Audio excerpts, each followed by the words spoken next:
18 दिन, 47 लाख योद्धा, और जब कुरुक्षेत्र की धरती पर आखिरी सूरज डूबा तो जो हुआ वो सुनकर आपकी रूह कांप जाएगी।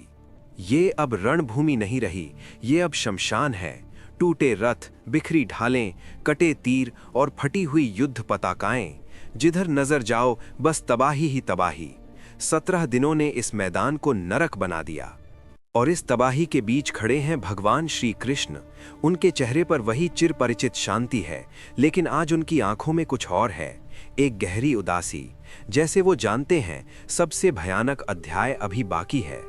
18वां दिन, महाभारत युद्ध का आखिरी दिन, और ये दिन इतिहास के सबसे खौफनाक दिनों में से एक बनने जा रहा है। 17 दिनों से ये कुरुक्षेत्र खून से सींचा जा रहा है। अगर ऊपर से देखो तो लगेगा जैसे किसी ने धरती की छाती पर आग से लकीरें खींच दी हों। रथों के पहियों के निशान, सेनाओं की व्यूह रचना के निशान, और एक अनंत सन्नाटा। कौरव शिविर में आज मौत जैसी खामोशी है। जो सेना कभी 11 अक्षौहिणी थी, आज गिनती के सैनिक बचे हैं। थके हुए, टूटे हुए, हारे हुए, जमीन पर बैठे हैं सिर झुकाए। कौरवों का सूरज अस्त होने को है, लेकिन एक इंसान है जो हार मानने को तैयार नहीं, दुर्योधन। उसके सोने के कवच पर खरोंचे पड़ी हैं, मुकुट टेढ़ा हो गया है, लेकिन आंखों की आग वो आज भी वैसी ही जल रही है। हाथ में वही भारी लोहे की गदा और सीने में वही अटूट जिद। कोई भी हो, दुर्योधन झुकेगा नहीं। और इसीलिए 18वें दिन की सुबह दुर्योधन एक ऐसा फैसला लेता है जो सबको चौंका देता है। वो मद्र देश के राजा शल्य को अपना आखिरी सेनापति बनाता है। हाँ, वही शल्य जो पांडवों के सगे मामा हैं, जो अपनी इच्छा के विरुद्ध कौरवों की तरफ से लड़ रहे हैं। लेकिन शल्य कोई मामूली योद्धा नहीं, उन्होंने खुद कर्ण का रथ चलाया था। दूसरी तरफ पांडव शिविर में सुबह की पहली किरण के साथ तैयारियां शुरू हो चुकी हैं। तलवारें तेज की जा रही हैं, रथों में तरकश भरे जा रहे हैं, घोड़ों को सजाया जा रहा है। हर योद्धा जानता है आज आखिरी दिन है, आज या तो जीत होगी या फिर सब खत्म। और देखिए, 5 पांडव खड़े हैं कंधे से कंधा मिलाकर। युधिष्ठिर, भीम, अर्जुन, नकुल, सहदेव, उनके पीछे उगता सूरज। उनकी परछाइयां कुरुक्षेत्र की धरती पर पड़ रही हैं, लंबी, अटल, अजेय, जैसे नियति खुद उनके साथ आकर खड़ी हो गई हो। 2 सेनाएं आमने सामने। बाईं तरफ पांडवों की विशाल सेना, सफेद और नीली पताकाएं लहरा रही हैं। दाईं तरफ कौरवों की छोटी लेकिन अडिग टुकड़ी, काली पताकाएं हाथ में। बीच में धूल उड़ रही है और क्षितिज पर सूरज जैसे पूछ रहा हो आज अंत किसका होगा। और फिर शंख बजा। उस ध्वनि से कुरुक्षेत्र की जमीन कांप उठी, हवा थम गई, सांसें रुक गईं, और फिर लौटने का कोई रास्ता नहीं बचा। आखिरी युद्ध शुरू हो गया। राजा शल्य अपने चांदी के रथ पर सवार होकर तूफान की तरह निकले। 4 सफेद घोड़े पूरी रफ्तार से दौड़ रहे हैं, हाथ में सोने का भाला, पीछे नीला राजसी लबादा हवा में लहरा रहा है। कौरव सैनिक उनके पीछे दौड़ रहे हैं, जैसे कोई बूढ़ा शेर अपनी आखिरी दहाड़ के लिए मैदान में उतरा हो। शल्य के हाथ से सोने का भाला हवा चीरता हुआ निकला। उनका पूरा शरीर घूम गया ताकत लगाने से। एक सच्चे महायोद्धा की आखिरी लड़ाई। हर वार में पूरी जिंदगी का अनुभव झलक रहा है। उम्र ने उनके शरीर को कमजोर किया, लेकिन उनके हुनर को छू भी नहीं पाई। चारों तरफ कहर बरपा है, रथ टकरा रहे हैं, घोड़े बिदक रहे हैं, हाथी चिंघाड़ रहे हैं, तीरों की बारिश ने आसमान ढक दिया है। ये युद्ध नहीं है, ये प्रलय है, क्योंकि दोनों तरफ के योद्धा जानते हैं आज सब तय हो जाएगा, हमेशा के लिए। और देखिए, नकुल और सहदेव शल्य के अपने भांजे, अपने मामा के खिलाफ ही लड़ रहे हैं। अपने सगे मामा की सेना के तीरों को ढाल से रोक रहे हैं। 2 भाई एक दूसरे की जान बचाते हुए अपने ही खून के खिलाफ। युद्ध परिवार के साथ क्या करता है, इससे बड़ा सबूत और क्या होगा। लेकिन तभी कुछ ऐसा हुआ जो किसी ने सोचा नहीं था। युधिष्ठिर, हाँ वही युधिष्ठिर जिन्हें सबसे कमजोर योद्धा मानते थे, जो राजा थे योद्धा नहीं, वो अपने सफेद सुनहरे रथ पर सवार होकर सीधे शल्य की तरफ बढ़ चले। उनके हाथ में एक विशाल सोने की नोक वाला भाला और उनकी आंखों में एक अजनबी तेज। आज धर्मराज योद्धा बनकर आए हैं। 2 रथ पास आए, युधिष्ठिर और शल्य आमने सामने। दोनों की आंखें मिली, एक की आंखों में धर्म की आग, दूसरे की आंखों में योद्धा का सम्मान। 10 फीट का फासला, लेकिन लगा जैसे पूरा ब्रह्मांड थम गया हो उस एक पल में। और फिर युधिष्ठिर ने अपना भाला उठाया और पूरी ताकत से फेंका। वो सोने की नोक वाला भाला हवा में घूमता हुआ आगे बढ़ा। सूरज की रोशनी उसकी धातु पर चमकी, धीमी गति में, जैसे नियति खुद उस भाले को राह दिखा रही हो, जैसे ये तय था बरसों पहले से। शल्य गिर गए। कौरवों के आखिरी महान सेनापति धरती पर लुढ़क गए। उनका चांदी का शिरस्त्राण उछलकर दूर जा गिरा। सफेद बाल हवा में फैल गए। नीला लबादा पंखों की तरह पीछे फैला। एक युग का अंत हो गया। एक ऐसे योद्धा का पतन जो गलत पक्ष में होते हुए भी सम्मान से लड़ा। और शल्य के गिरते ही कौरव सेना बिखर गई। सैनिक हथियार फेंककर भागने लगे चारों दिशाओं में। काली पताकाएं जमीन पर गिरीं और पैरों तले कुचली गईं। हाथी पलटकर भागे, रथ बेकाबू हो गए। कौरव सेना पूरी तरह तहस नहस। और दुर्योधन ने वो किया जो उसने जिंदगी में कभी नहीं किया था। वो भागा। हाँ, वही दुर्योधन जिसने कभी किसी के सामने सिर नहीं झुकाया। अकेला, पैदल, टूटे कवच में, जमीन पर गदा घसीटता हुआ, बार बार पीछे मुड़कर देखता हुआ रणभूमि छोड़कर चला गया। एक सम्राट का सबसे अपमानजनक पल। वो पहुंचा द्वैपायन सरोवर, एक शांत, गहरी, रहस्यमयी झील। चारों तरफ घने पेड़, पानी पर कमल के फूल तैर रहे हैं। पक्षी चुपचाप बैठे हैं डालियों पर। युद्ध भूमि की तबाही से बिल्कुल उलट दुनिया, शांत, खामोश, अछूती। लेकिन आज ये शांति धोखा है। दुर्योधन झील के किनारे खड़ा हुआ, पानी में अपना अक्स देखा, जख्मी, धूल से सना हुआ। पहचान में नहीं आ रहा कि ये वही गर्वीला सम्राट है। फिर धीरे धीरे पानी में उतरने लगा। हर कदम पर पानी में लहरें उठीं, जैसे झील भी कांप गई उसे देखकर।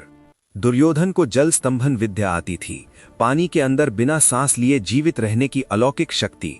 वो झील की तलहटी में जाकर डूब गया। सोने के कवच पर हरी नीली रोशनी पड़ रही है। बुलबुले ऊपर उठ रहे हैं, बाल भूतिया तरीके से तैर रहे हैं पानी में। एक सम्राट पानी की गहराई में छिपा हुआ। इससे बड़ी विडंबना और क्या होगी। लेकिन 3 शिकारियों ने, 3 साधारण गांव के आदमियों ने झाड़ियों के पीछे से सब कुछ देख लिया। कवच पहने राजा को पानी में जाते देख उनकी आंखें फटी रह गईं। वो दौड़ पड़े पांडवों के पास। साधारण इंसान जिन्होंने एक सम्राट की किस्मत बदल दी।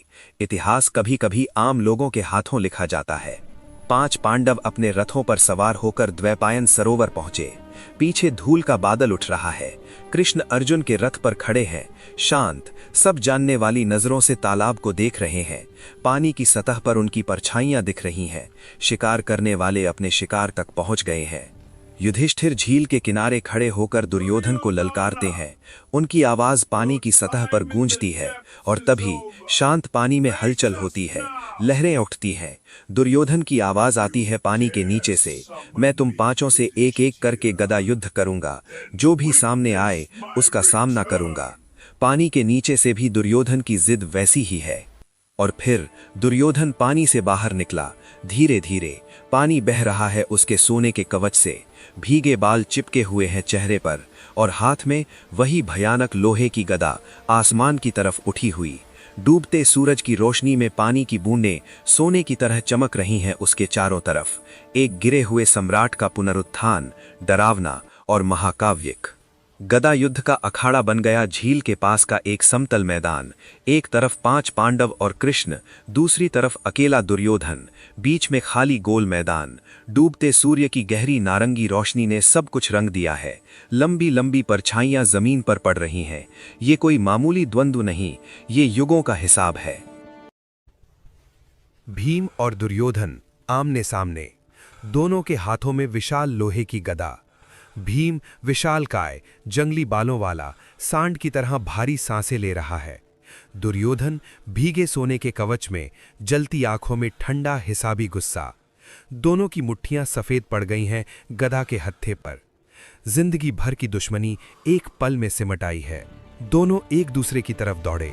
2 विशाल लोहे की गदाएं हवा में उठीं और बीच में टकराईं भयानक ताकत से। धमाके से धूल का गुबार उठा चारों तरफ, जमीन कांपी। दोनों डगमगाए लेकिन कोई गिरा नहीं। पहला वार बराबर, आगे क्या होगा कोई नहीं जानता। गदा युद्ध चलता रहा, भयंकर, निर्मम, अंतहीन। और यहां एक बात जान लीजिए जो बहुत कम लोगों को पता है, गदा युद्ध में दुर्योधन भीम से बेहतर था। हाँ, आपने सही सुना। खुद बलराम जी ने कहा था, तकनीक में दुर्योधन आगे है, उसके पैरों का काम लाजवाब है, हर वार नपा तुला है। भीम कच्ची ताकत पर निर्भर है, लेकिन ताकत हमेशा काफी नहीं होती।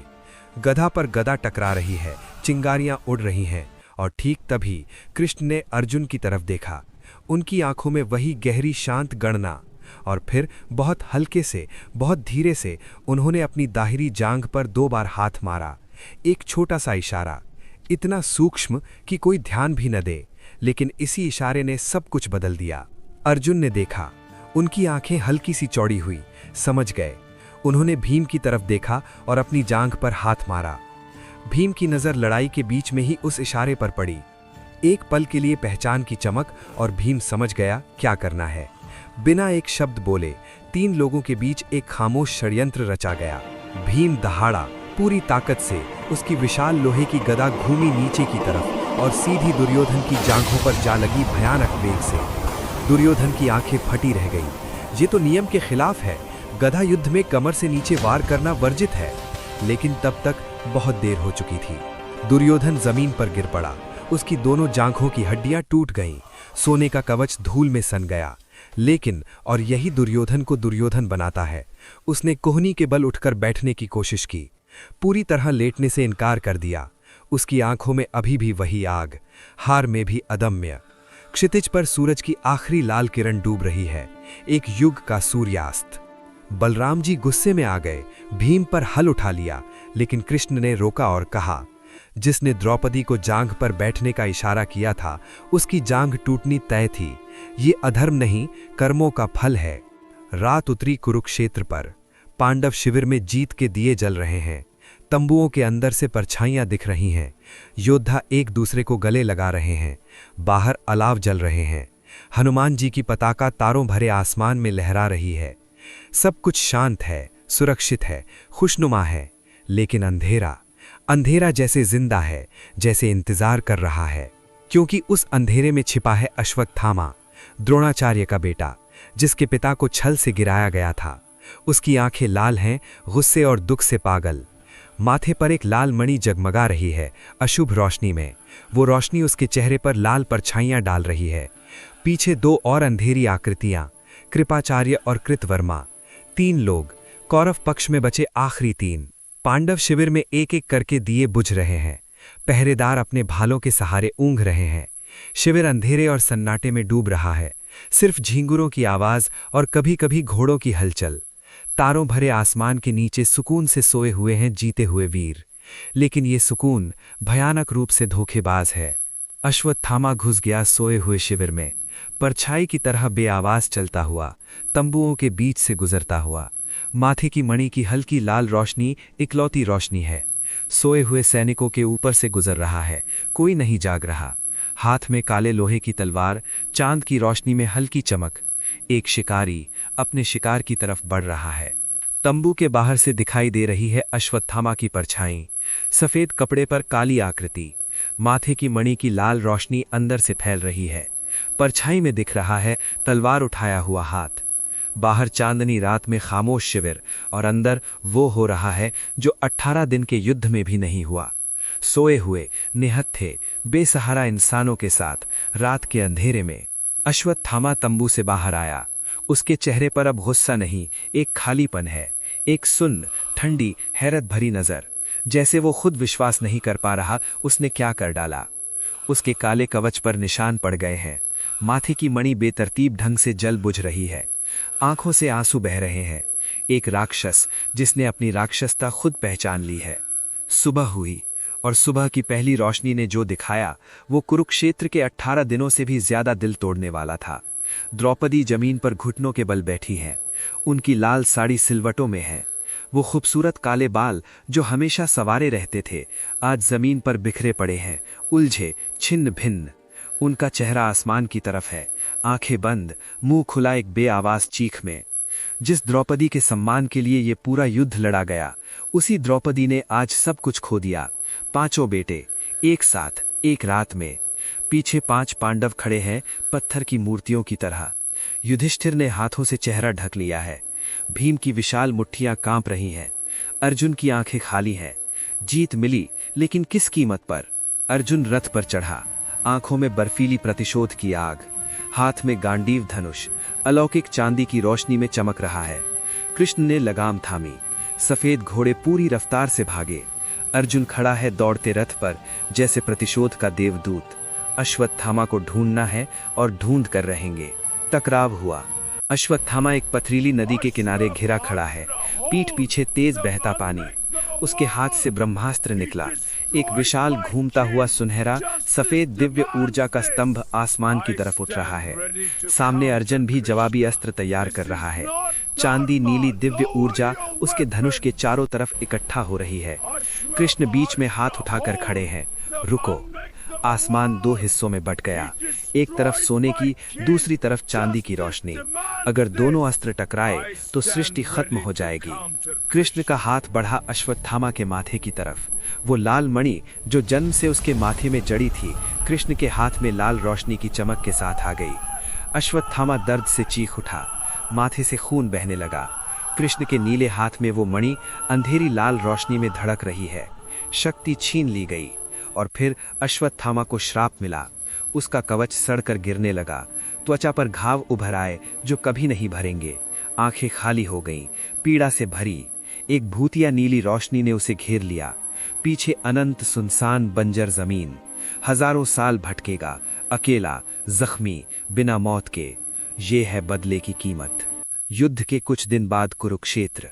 विशाल मैदान पूरी तरह खामोश, सुनसान। टूटे रथों पर खरपतवार उगाई है। जंग लगे हथियार रेत में आधे धसे पड़े हैं। दोनों पक्षों की पताकाएं बगल बगल जमीन पर पड़ी हैं, हार में बराबर। जंगली घास उग रही है रथ के पहियों के निशानों में से।